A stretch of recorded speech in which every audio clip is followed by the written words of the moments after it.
Shalom anak-anak muda, bagaimana kabar kalian? Saya berharap semuanya dalam keadaan baik-baik saja. Nah, minggu ini kita akan membahas bagaimana caranya mengatasi hal kekhawatiran. Sebelum itu, saya mau bacakan satu buah ayat di Lukas 12 ayat 22. Yesus berkata kepada murid-muridnya, "Karena itu, aku berkata kepadamu, janganlah khawatir akan hidupmu, akan apa yang hendak kamu makan, dan janganlah khawatir pula akan tubuhmu, akan apa yang hendak kamu pakai." Nah, sebelum kita memulai ibadah online kita, saya mau ajak kalian berdoa bersama-sama. Mari kita bersatu hati. Bapak, terima kasih ya Tuhan untuk penyertaan-Mu dalam satu minggu ini dalam kehidupan kami ya Tuhan. Kami rasakan kebaikan-Mu ya Tuhan. Dan dialah ya Tuhan, sebelum kami mau memulai ibadah kami ya Tuhan, kami minta ya Tuhan, Kau berikan setiap kami tanah hati yang gembur ya Tuhan, telinga seorang murid ya Bapak. Dan dialah saat kami mendengarkan firman-Mu ya Tuhan, firman-Mu itu boleh tertanam dan bertumbuh dalam kehidupan kami ya Tuhan, dan boleh menjadi buah dalam kehidupan kami juga ya Tuhan. Nah, kami berdoa ya Tuhan untuk Pastor Kurniadi ya Tuhan yang akan menyampaikan isi hati-Mu ya Tuhan.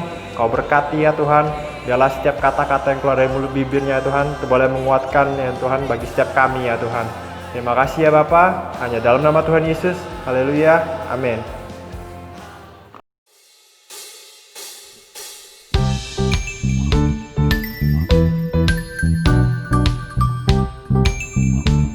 Mari sama-sama kita memuji kebaikan Tuhan hari ini. Dan kita bersyukur sebab Tuhan baik. Kasih yang begitu besar, lebih kuat dari dosa. Kasih yang menemukanku, selamatkan dan pulihkanku. Ku naikkan syukurku, ku takkan berhenti memuji, meninggikan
kebenaran-Mu ya Tuhan. Thank you Lord. You give life, you are love, you bring light to the darkness, you give hope, you restore every heart that is broken. Great are you, Lord.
in our lives.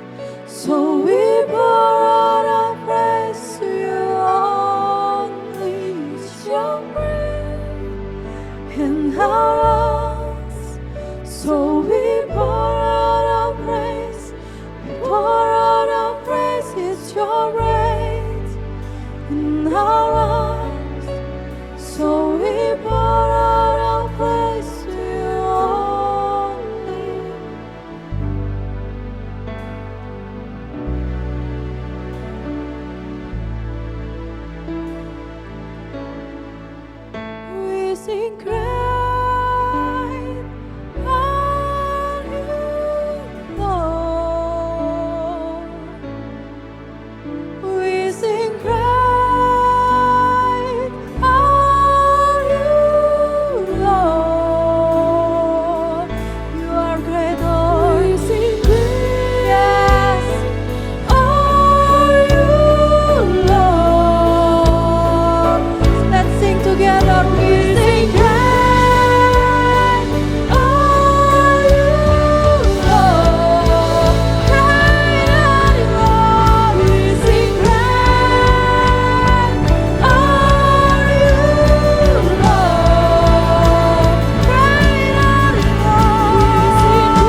Shalom teman-teman, apa kabar nih? Kita ketemu di bulan Agustus, bulan kemerdekaan bagi bangsa kita. Dan biarlah bulan ini juga menjadi kebebasan, kemerdekaan bagi kehidupan kita. Karena secara nggak langsung, kita nih terikat dengan banyak hal. Kebiasaan buruk, kadang kala kita terikat dengan hobi kita, bahkan kekhawatiran kita ini terikat juga dengan kekhawatiran. Kenapa? Di masa-masa pandemi ini segala sesuatu serba menakutkan. Mau kemana-mana takut, mau ke mall juga takut, apalagi cuma mau olahraga juga takut. Tapi biarlah firman Tuhan hari ini membuat kita mempunyai hikmat dan pengetahuan untuk apa yang kita harus kerjakan, supaya kita tidak sembrono, supaya kita juga tidak terlalu khawatir akan banyak hal. Ya teman-teman. Nah, saya mau tanya sih, sebenarnya lawan dari kekhawatiran itu apa sih? Tidak khawatir? Bukan. Lawan dari kekhawatiran adalah iman. Iman adalah sesuatu yang tidak bisa kita lihat, tapi bisa kita percaya bahwa itu bisa terjadi. Karena apa? Karena ada janji Tuhan. Ya, teman-teman, biarlah sepanjang bulan ini kita mengalami kebebasan dari rasa takut, rasa khawatir, dari rasa serakah mungkin, kebencian, dan hidup kita penuh dengan damai sejahtera dan sukacita. Karena kita yakin bahwa ketika kita tahu keberadaan kita ini dikasihi Tuhan, tidak ada yang bisa membuat kita khawatir. Yang kita tahu adalah hidup dan masa depan kita adalah penuh harapan. Dan sorga sudah Tuhan janjikan dalam kehidupan kita. Katakan amin. Yuk kita mulai firman Tuhan hari ini. Ya, kita buka dari Lukas 10 ayat 41 sampai dengan 42. Di sini ketika Tuhan ada di Betani, di tempat Maria, Marta, dan Lazarus.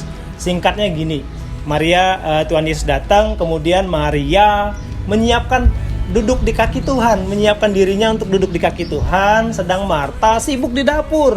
Saya tidak menyalahkan Marta loh, dia sedang mempersiapkan apa yang terbaik bagi Tuhan. Tapi saya ambil dari sisi ini, ketika ada kata-kata yang keluar dari mulut Marta. Yuk kita baca dari Lukas 10 ayat 41 sampai dengan 42.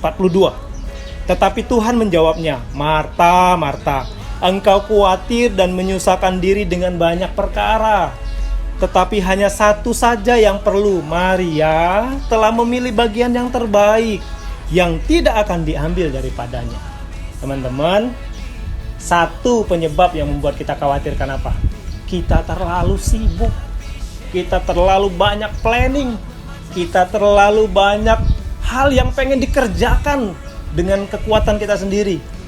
Contoh, waktu kita punya planning untuk menikah, punya planning untuk punya pacar. Kalian punya planning nggak di umur berapa? Contoh aja di umur 20.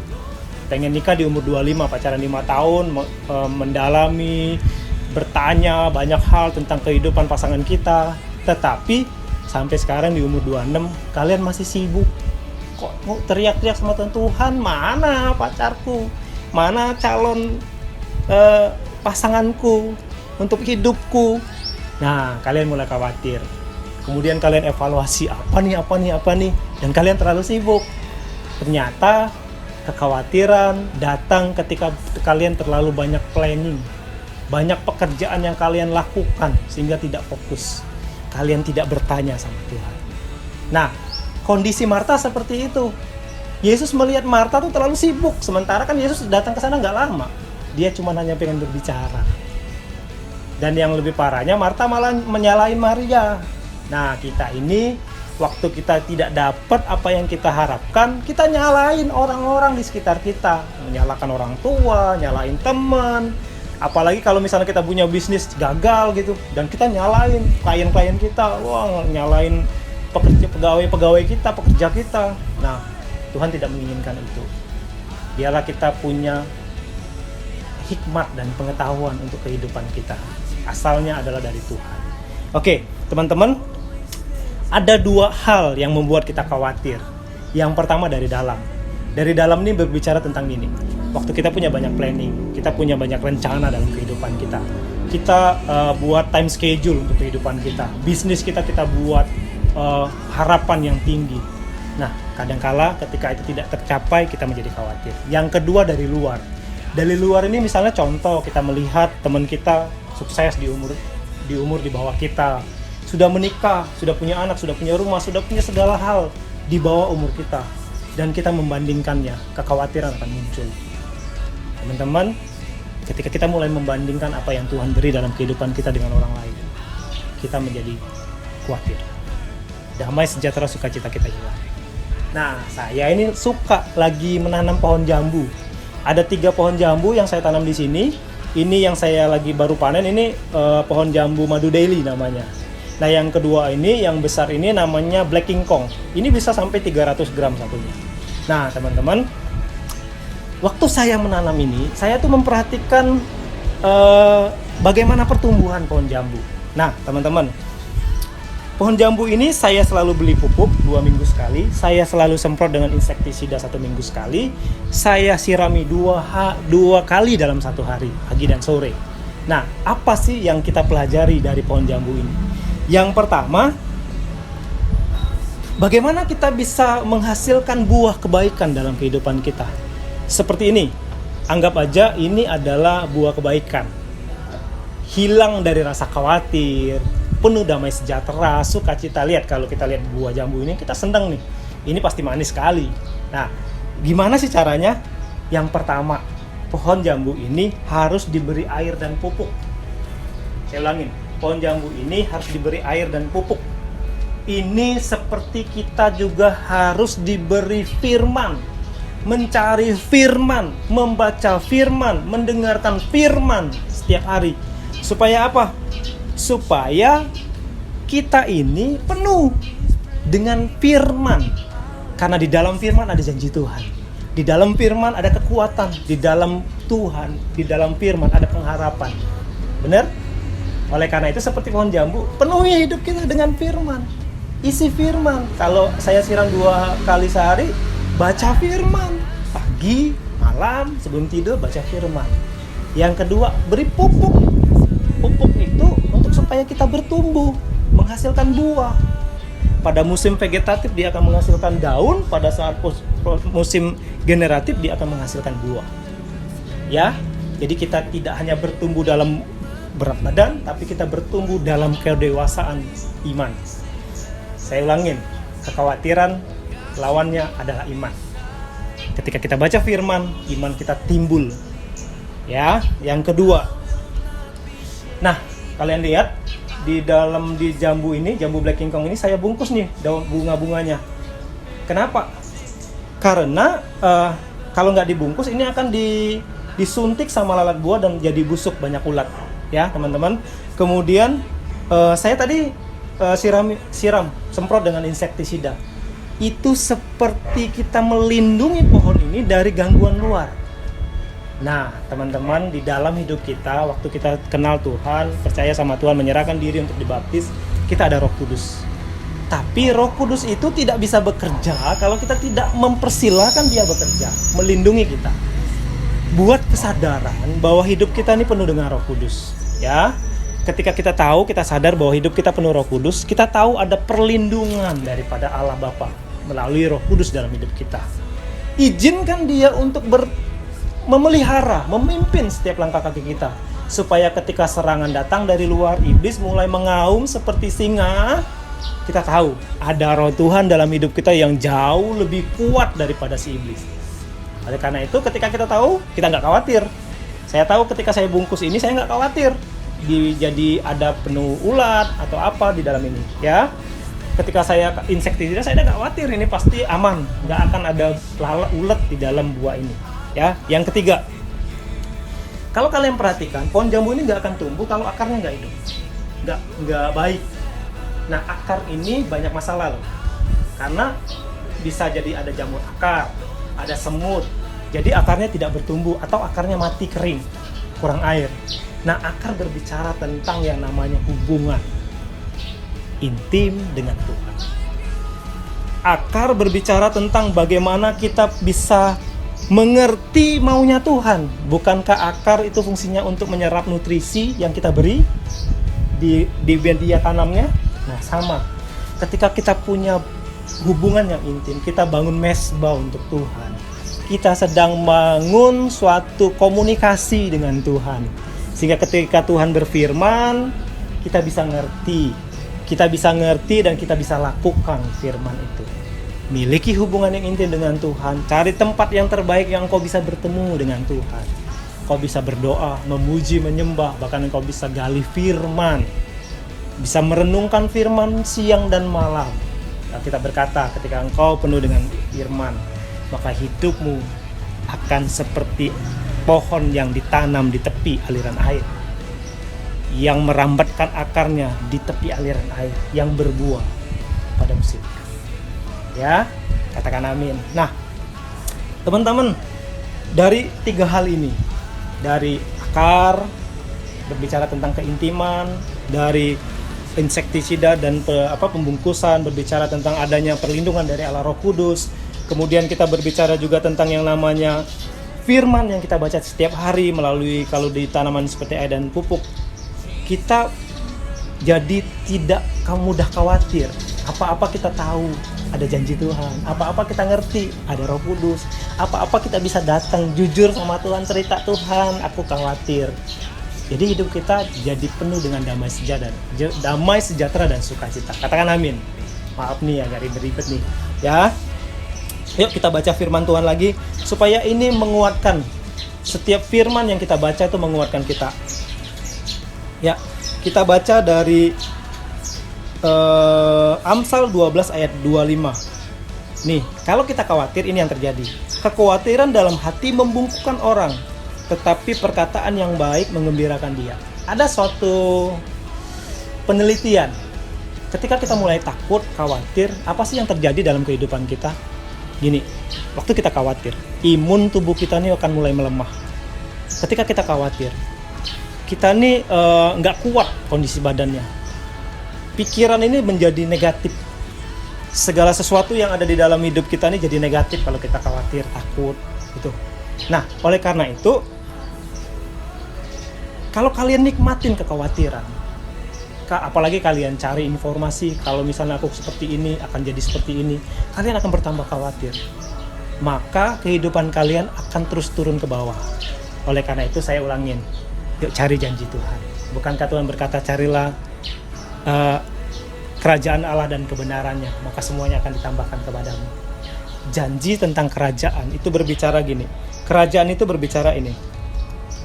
Di Roma 14 ayat 17 berkata kayak gini. Sebab kerajaan Allah bukanlah soal makan dan minuman, tetapi soal kebenaran, damai sejahtera, dan sukacita oleh Roh Kudus. Jadi kerajaan Allah itu kamu harus bukan soal makanan dan minuman saja yang kamu pikirkan, tapi gini, bicara tentang kebenaran. Kebenaran itu adalah firman Tuhan. Kebenaran itu adalah firman yang kita baca. Kemudian damai sejahtera. Damai sejahtera itu ketika kita tahu bahwa ada Roh Kudus dalam kehidupan kita. Kita ini adalah bait Allah. Kalau kita jaga, maka kita akan penuh damai sejahtera. Kemudian ada sukacita. Kenapa? Kita ini anak Allah. Layak nggak seorang anak dari yang punya kerajaan langit dan bumi, terus kita nggak bersukacita, kita sedih gitu. Wow, sayang sekali. Nah, jadi yuk jangan lagi khawatir. Ketika kamu khawatir, datang sama Tuhan, jujur sama Tuhan tentang kekhawatiran. Datang menyembah Dia, berbahasa roh terus, sampai kamu ketemu. Ya, aku tahu ada janji Tuhan dalam hidupku. Dan kamu menjadi kuat kembali. Katakan amin. Nah, teman-teman, ini ada janji Tuhan nih di Yesaya 41 ayat 10. Janganlah takut sebab aku menyertai engkau. Janganlah bimbang sebab aku ini Allahmu. Aku akan meneguhkan bahkan akan menolong engkau. Aku akan memegang engkau dengan tangan kananku yang membawa kemenangan. Itu janji Tuhan, jangan takut. Nah, saya tiba-tiba terpikir tentang yang namanya ketika murid-murid ada di perahu dan ada badai di Danau Tiberias. Ya, coba kalian perhatikan. Di konteksnya adalah ketika badai itu terjadi, Yesus sedang apa? Yesus sedang tidur di buritan. Benar ya? Coba kalian pikirin. Kenapa Yesus bisa tidur? Karena Yesus tidak khawatir.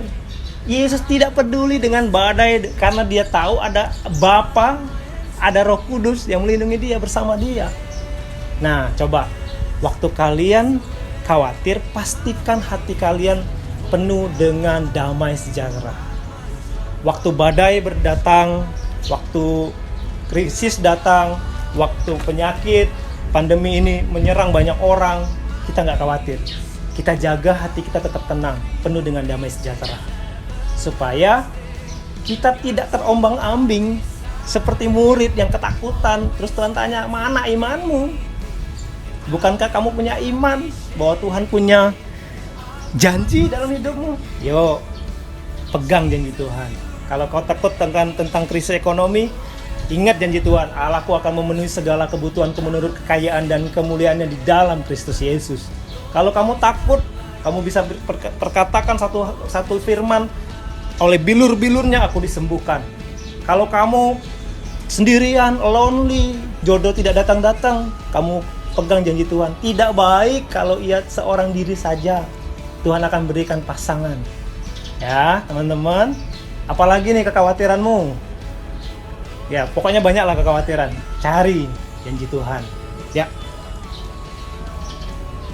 Mazmur 55 ayat 22 berkata, serahkanlah khawatirmu kepada Tuhan, maka ia akan memelihara engkau. Tidak untuk selama-lamanya dibiarkan orang itu goyah. Itu janji Tuhan. Pegang, banyak janji Tuhan di sini. Sepertinya itu saja teman-teman. Maaf saya pakainya seperti ini karena saya sedang berkebun. Kalau pagi saya goes sama tim di BMPI. Kalau sore saya berkebun, saya kasih pupuk, saya siramin, saya bersihkan semua kotoran-kotoran. Misalnya di sini ada daun-daun tua, saya langsung petik. Saya nggak nunggu daun itu rontok. Saya akan selalu bersihkan. Kenapa? Ini mengambil nutrisi yang ada di bawah. Jadi nanti buahnya tidak akan bertumbuh. Oleh karena itu, yuk, seperti saya memelihara pohon ini, saya akan bersihkan yang mengganggu. Begitu juga isi hatimu. Kalau ada hal-hal kotor dalam hatimu yang mengganggu, bersihkan. Tinggalkan. Bertobat itu berbicara tentang berbalik 180 derajat dan meninggalkan dosa itu. Ya. Segala sesuatu yang mengganggu pertumbuhan hidupmu, tinggalkan. Pupuk berbicara tentang firman. Bungkus insektisida itu berbicara tentang Roh Kudus, perlindungan dari Allah Roh Kudus. Ya, akar berbicara tentang bagaimana engkau punya hubungan yang intim dengan Tuhan. Terima kasih teman-teman. Tetap punya hubungan yang intim sama Tuhan. Jangan khawatir lagi. Saya mau berdoa untuk teman-teman. Angkat kedua tanganmu. Saya mau berdoa biarlah setiap firman yang kita dengar hari ini menguatkan engkau yang lemah, menyembuhkan engkau yang sedang sakit. Bahkan ketika engkau tidak punya pengharapan, Tuhan akan beri pengharapan yang baru. Tutup matamu, angkat kedua tangan. Aku berdoa ya Tuhan, untuk setiap anak-anak muda, untuk setiap orang-orang yang sedang menonton ibadah online ini. Aku berdoa biarlah iman mereka engkau tambahkan lagi ya Tuhan. Ada kasih yang boleh mengalir dalam kehidupan mereka. Kasih yang mengubahkan kehidupan mereka. Damai sejahtera sukacita memenuhi kehidupan mereka. Bahkan aku berdoa ya Tuhan, untuk setiap anak-anak muda yang sedang lagi bingung dengan hidupnya. Biarlah Tuhan, Engkau Allah Roh Kudus menuntun kehidupan mereka. Engkau angkat naik mereka Tuhan dalam setiap aspek kehidupan mereka. Bahkan apa yang mereka kerjakan dengan kedua tangan mereka, Engkau Allah yang membuatnya berhasil dan beruntung. Terima kasih Tuhan, tutup bungkus mereka dengan kuat kuasa darah Tuhan. Malaikat berpasukan berjaga-jaga untuk setiap kehidupan mereka. Keluarga mereka Engkau berkati, masa depan Engkau berkati ya Tuhan. Bahkan setiap hubungan Engkau jagai ya Tuhan. Terima kasih Tuhan, hanya di dalam nama Tuhan Yesus kita yang sudah menerima berkat Tuhan dan firman Tuhan dengan hati gembira semua katakan amin.